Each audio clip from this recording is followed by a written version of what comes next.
Assalamualaikum warahmatullahi taala wabarakatuh. Alhamdulillah berjumpa lagi kita di channel Malaysian Respon tuan-tuan. Kepada rakan-rakan yang baru terjumpa channel saya mohon silakan subscribe supaya semangat saya makin kuat untuk membuat konten-konten yang lain daripada yang lain. Ada fakta tapi kita campurkan dengan pengalaman hidup menjadikannya lebih unik. Lebih unik, tidak seperti kita baca sesuatu yang orang sudah tulis, tapi kita cernakan kembali dan kita buat berbincang, okey? Pada kali ini tuan-tuan straight to the point saja. Tajuknya adalah tentang Yahudi. Semua orang tahu apa itu Yahudi, kan? Tapi ramai yang tidak tahu bahawa mereka ini adalah penyamar yang sangat bijak. Dan pada video kali ini saya akan dedahkan cara-cara untuk kita mengesan, serba sedikit cara-cara untuk kita mengesan kehadiran mereka di kalangan kita. Okey tuan-tuan. Sebelum itu latar belakangnya saya ceritakan dulu. Orang Yahudi seperti kita tahu tuan-tuan, daripada zaman awal Nabi Muhammad SAW, sebelum baginda dilahirkan pun orang Yahudi sudah tahu cara berjalan, cara makan, malah cara batuk baginda orang sudah tahu. Itulah kehebatan orang Yahudi. Dan apabila baginda lahir, bertambah-tambahlah orang cakap membuak-buak rasa benci mereka kepada perkembangan Islam yang bakal dibawa oleh Rasulullah SAW. Di zaman awal penghijrahan kaum Muhajirin dan Ansar di kota Yathrib atau kota Madinah, terdapat 3 puak Yahudi yang utama, yaitu Bani Kainuqa, Bani Nadir dan Bani Quraizah. Mereka ini tidak sudah tuan-tuan, sampai sempat berkhianat semasa perang Khandaq, menunjukkan bahawa mereka memang tidak puas hati.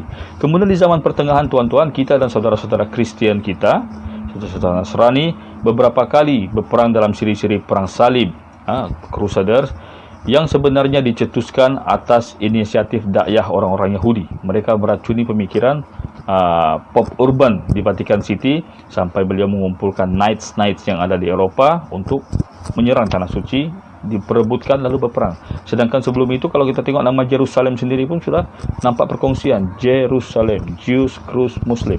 Tapi orang Yahudi masih tidak puas hati. Mereka tidak mengangkat pedang, tapi mereka cuma mengangkat lidah dan pena untuk melaga-lagakan orang lain. Pas itu tuan-tuan, puluhan juta rakan-rakan Kristian kita berperang sama sendiri semasa 2 perang besar. Perang Dunia Pertama dan Kedua.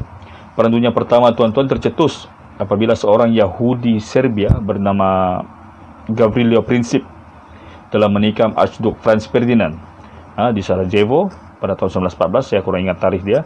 Beliau ini sebenarnya tuan-tuan walaupun by nationality orang Serbia, tapi sebenarnya dia orang Yahudi daripada kumpulan APIS. APIS. Kumpulan APIS ini adalah satu kumpulan yang bergerak aktif di bawah tanah pada masa itu. Dari Perang Dunia Pertama, berbuntutnya Perang Dunia Kedua, apabila Hitler yang turut bertempur pada Perang Dunia Pertama telah membangkitkan semangat Deutschland Erwacht ataupun German Awake untuk membangkitkan kembali Jerman dan menghapuskan puak Yahudi.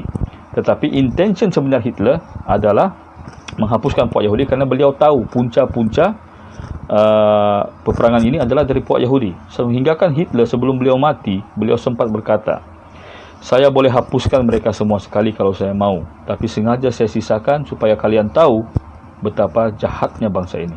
Dan kejahatan mereka, kata Hitler, itu memang bijak. Sampai sekarang orang putih semua fitnah Hitler sebagai jahat. Yahudi bagus menurut orang. Malah Holocaust, pembunuhan Yahudi beramai-ramai itu sampai sekarang masih dipertikaikan. Entah betul, entah tidak. Jadi tuan-tuan, itu di zaman-zaman yang itu. Zaman sekarang tuan-tuan penyamaran mereka lebih bijak. Bahaya apa yang mereka boleh datangkan? Tuan-tuan, kalau saya ceritakan jangan kamu tidak percaya Kita tahu siapa yang di Pertuan Agong kita kan? Kita tahu siapa Perdana Menteri kita. Kita tahu siapa timbalan Perdana Menteri. Kita tahu siapa Menteri Keuangan. Kita tahu susul galurnya. Kabinet kita mungkin MP ataupun alun-alun. Jangan ingat orang Yahudi tidak tahu. Mereka mengintip semua 200 negara di dunia ini struktur politik dia. Bukan setakat struktur politik, malahan ketua kampung, ketua kelas sekolah pun kalau boleh diorang boleh tahu. Diorang boleh tahu tuan-tuan. Kampung kau di mana katanya? Pulau Gaya. Pulau Gaya ada berapa kampung? Pondo. Pondo siapa ketua? Kesuapan siapa ketua? Lokurai siapa ketua? Orang Yahudi semuanya tahu. Jangan kalian bilang saya ni gila atau mengada-ngada cerita. Tidak. Ini pengetahuannya kita tidak tahu. Salah satu kejayaan terbesar orang Yahudi adalah berjaya meyakinkan orang lain bahawa mereka sedang tidak membuat kerja. Padahal mereka di belakang tabir. Kita bukan tidak tahu. Jeff Bezos, Bill Gates, Mark Zuckerberg, semua adalah orang-orang Yahudi yang bijak-bijak. Mereka dikurniakan dengan kebijakan. Okey, jadi tuan-tuan, straight to the point tadi, cara-cara mengesannya. Tapi sebelum itu saya mau berkongsi satu cerita lama, cerita benar tentang Gubernur Syria, Sultan Mahmud Zanki. Saya tidak samakan diri saya dengan gubernur yang hebat itu tuan-tuan, tapi paling tidak nanti di akhir cerita akan ada kaitannya. Sultan Mahmud Zangki telah dikaruniai satu kelebihan pada satu malam apabila beliau bermimpi didatangi oleh Rasulullah SAW. Dalam mimpi tersebut Rasulullah berkata, "Wahai Mahmud Zangki, selamatkan aku daripada dua orang ini." Lalu ternampak wajah dua orang. Pada mulanya Sultan Mahmud Zangki sangsi, betulkah mimpi Rasulullah? Beliau lupa sebenarnya bahawa kalau kita mimpi berjumpa Rasulullah, sebenarnya itu adalah Rasulullah. Kerana apa tuan-tuan? Syaitan tidak boleh menyamar menyerupai rupa baginda yang suci, itu tidak. Rasulullah adalah satu-satunya makhluk yang apabila beliau masuk dalam mimpi seseorang bermaksud itu adalah baginda. Okey. Jadi Sultan Mahmud Zangki setelah beliau wuduk dan solat sunat 2 rakaat dan dia yakin bahawa dalam mimpi itu adalah Rasulullah, dia ambil kuda langsung terus pergi Madinah. Sesampai di Madinah, saya ringkaskan cerita, dia kumpulkan semua orang, dia panggil gubernur Madinah, dia mau tengok rupa yang dua orang yang ditunjukkan oleh Rasulullah tadi. Tidak ada. Jadi kau yakin, dia bilang, kau sudah kumpul semua orang? Gubernur Madinah cakap, ya sudah. Kecuali ada dua orang di atas bukit sana, dia bilang. Kita tidak boleh kacau, diorang telah kuat beribadat. Jadi Sultan Mahmud Zangki cakap, panggil diorang. Apabila dia berkata begitu, dia fikir, baik jangan panggil, baik saya yang pergi. Jadi dia pergi ke rumah tersebut dan nampak dua orang yang sedang khusyuk beribadat. Tetapi ada satu hal yang janggal. Kalau kita pergi di mana-mana rumah di dunia ini tuan-tuan, almari biasanya diletak di tepi dinding. Tapi di rumah ini almarinya di tengah-tengah ruang tamu rumah. Jadi ini satu yang janggal. Jadi Sultan Mahmud Zangki nampak apa ni almari tengah-tengah. Jadi dia alihkan. Apabila dia alihkan, ternyata ada terowong. Terowong itu langsung menuju ke Raudah, ke makam Rasulullah tuan-tuan di Masjid Nabawi. Tinggal 2 skop saja lagi, diorang sudah boleh kacau jasad atau jenazah baginda. Tengok, moral of the story, penyamaran Yahudi memang hebat tuan-tuan. Jadi di akhir zaman ini jangan ingat diorang tidak menyamar. Kita akan heran tengok orang putih berjalan-jalan sana sini, menulis-nulis. Jangan ingat dia bodoh. Saya tidak kata yang itu semua Yahudi, tapi berkemungkinan ada. Ini pengalaman saya sendiri tuan-tuan. Dulu saya pernah jadi beach boy. Saya pernah jadi beach boy, bawa bot pelancong pergi Pulau Sapi, Pulau Manukan. Jadi pada satu hari tuan-tuan, saya dapat 2 orang pelancong, laki-laki perempuan. Satu orang Iceland, satu orang Sweden. Yang Iceland ni perempuan, Sweden laki-laki. Dia orang datang dari Labuan. Jadi saya faham, orang datang dari Labuan. Pulau Labuan ni memang dipantau sebab apa tuan-tuan? Dia adalah pusat keuangan pesisir. Offshore banking ada di Labuan. Jadi orang yang paling memerhatikan pesisir begini adalah orang-orang Yahudi. Kerana edaran mata wang, ekonomi dia orang mau kontrol. Jadi apabila kami bersembang, dia tidak kedengaran seperti pelancong. Sebab perbincangan antara 2 orang mangkuk ni, dia ingat saya tidak pandai bahasa Inggeris. Perbincangan antara dia orang lebih menjurus kepada financial discussion. Sangat pelik untuk 2 orang pelancong pergi melancong untuk financial discussion. Dan dia orang bawa laptop. Pada masa itu tahun 90-an, laptop adalah hal yang sangat-sangat mengejutkan. Jadi tuan-tuan, apabila mereka mandi, saya tidak mencuri. Tapi Allah Ta'ala telah berjanji, di setiap zaman akan ada orang-orang, tak kisah sebesar mana atau sehina mana atau sekecil mana, yang akan ditunjukkan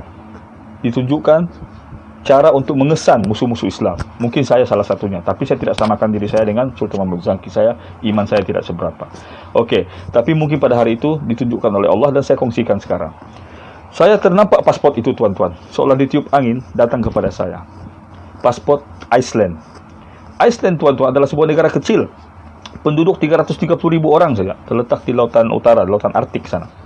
330,000 orang. Sampaikan di Iceland itu ada app, kalau kita dating kita kena cek entah dia sepupu saya.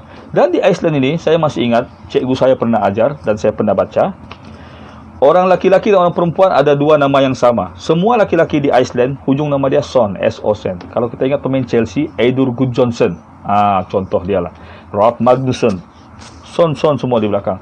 Dan perempuan pula semua Dottir, D-O-T-I-R, Dottir yang bermaksud daughter. Yang peliknya tuan-tuan, pasport tadi saya buka, saya nampak tulisan dia Iceland, perempuan, tapi tidak ada nama Dottir. Jadi dia kantoi di situ. Kamu boleh buka pasport orang Iceland di seluruhnya, semua nama perempuannya Dottir. Saya pernah nampak di mana pengetahuan ini tuan-tuan? Apabila saya tengok perlawanan hoki, dia paparkan nama pemain semua nama Dottir yang keluar. Semua nama Dottir yang keluar. Jadi maksudnya semua dia menggunakan nama yang sama. Ini bukti cukup buku. Jadi saya tengok, kenapa dia menyamar? Mesti ada sesuatu. Kemudian yang si laki-laki, Sweden. Mereka sangat gemar menggunakan pasport Sweden sebab orang Sweden di semenanjung Skandinavia, orang suka berjambang. Orang Sweden suka berjambang. Orang Yahudi juga kebetulan suka berjambang.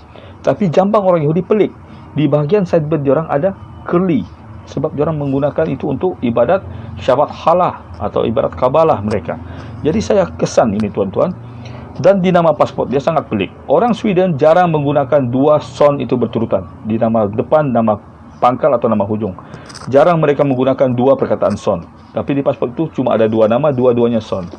Satu-satunya orang Sweden paling terkenal tuan-tuan yang tidak ada nama son di belakang dia itu Zlatan Ibrahimovic lah. Sebab dia bukan orang asli Sweden. Dia sebenarnya orang Serbia yang berhijrah ke Sweden. Tapi kalau orang asli Sweden, dia akan ada dua nama tersebut. Jadi saya pelik, apa tujuan mereka menyamar? Jadi saya straight to the point. Kalau dia mau tampar saya akan bunuh dia.